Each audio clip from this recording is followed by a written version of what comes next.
right, so Herm talked about on Monday just the fact that he felt that you guys got just too emotional within the game and with what went on. Do you share that kind of view, or what were some of your takeaways from all that? I feel like we did. I feel like both sides, well, not both sides, but both defense were playing like real aggressive. I feel like we were probably getting frustrated with them, with us getting the third downs and then probably converting a lot of the third downs, especially in the secondary.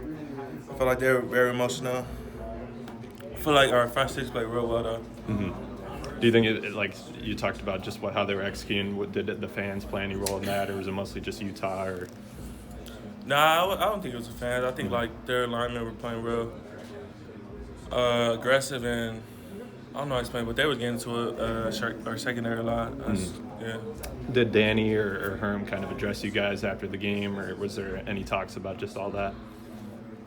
Coach Herm was really disappointed with the way we played. Not like the way we played, but how we went about it, and just like everything after the whistle and all the extra stuff. Really, I feel like our defense played real well though. It's just the extra stuff after the whistle that hurt us a lot.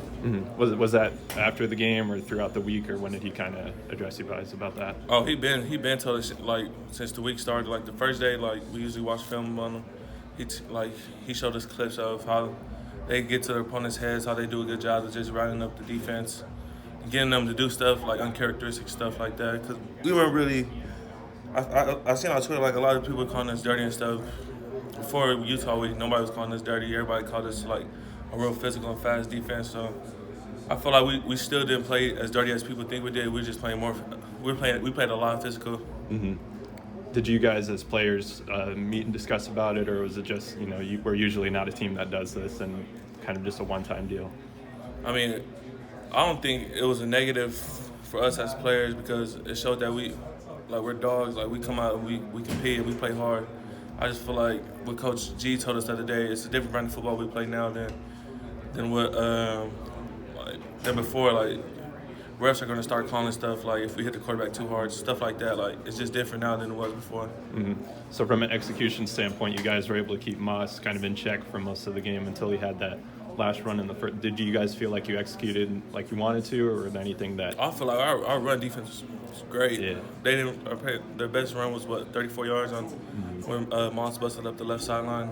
I felt like at that point we weren't really in the game anymore. Like our defense knew when we were in the game, and they just gave up a 34-yard run. So now going this week, you guys are playing UCLA. A lot of players from this team in that Southern California area. Just what are the emotions like going to play at the Rose Bowl and stuff? I feel like it's big for us because, I mean, anytime you get to go back home, play in front of a home crowd, players you played against in high school, and just have a lot of your family there, more than usual when we have home games over here in Arizona or away games. It just adds it just puts an extra chip on our shoulder, especially, well, for me personally, it puts an extra chip on my shoulder because I'm from that area, and UCLA is literally like 20 minutes away. USC is like 20 minutes away from my house. So. Definitely. What was it about ASU that made you come and choose this school ultimately? It wasn't really anything. It was just AP. Like AP was my high school. AP. Yeah. Like he recruited me from. Well, he's out of high school, so I can say like he recruited me out of Paramount. Right. Brought me to Poly, and everything he told me was gonna happen. So I just trusted AP. Me and Ashari trusted AP. I mean, the rest of the dudes, everybody that's on here really is from SoCal or all the recruiting guys. We just trust AP.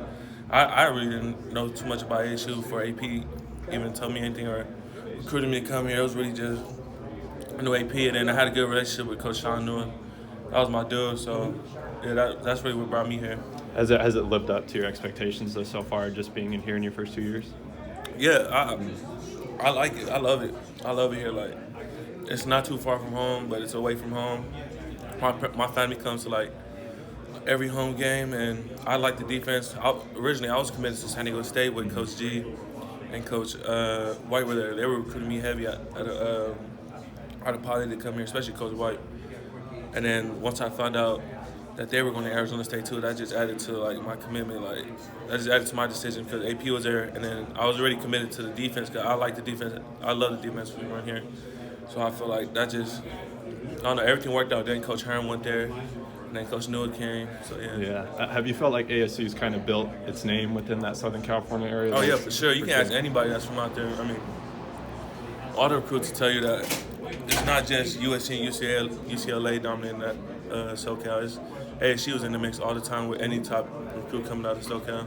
Is that different than what you thought it was when you were younger? Did that change as you got to around the point where you were looking to commit?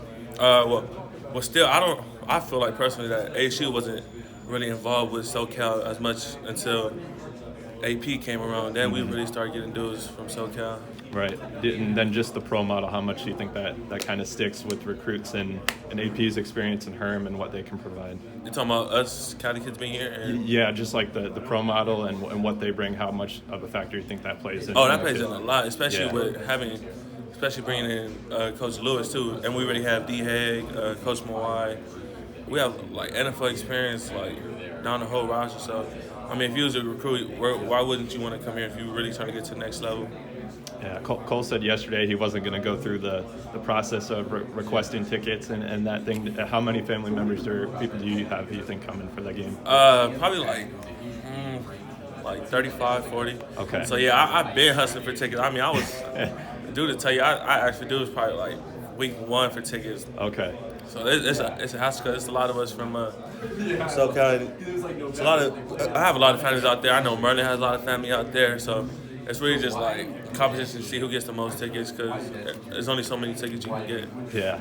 To go off what Trevor was saying before, just what impact does that have as someone who was in those shoes not too long ago, just going to Southern Cal and like winning or just putting out like a good product for those people, you know, that you guys are.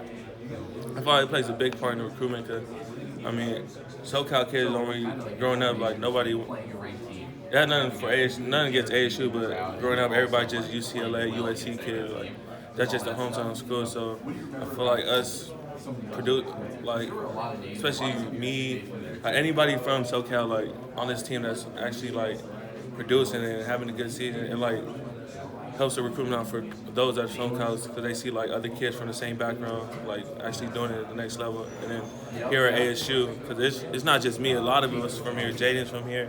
Jaden's from SoCal. Donovan's starting, he's from SoCal. Black, Ashari, Jack came from Long Beach Poly too. So yeah, I feel like that plays a big part. So who's kind of winning that battle of requesting the most tickets, or who's got the most family members coming for the game? I think I do. I think I'm winning right now. I got probably like 8, 10 different people sending me tickets. So okay, and it's a lot of us too that's been asking. So say I go ask somebody, you using UCLA tickets? That's Black got them, Fast got them. So yeah. Nice.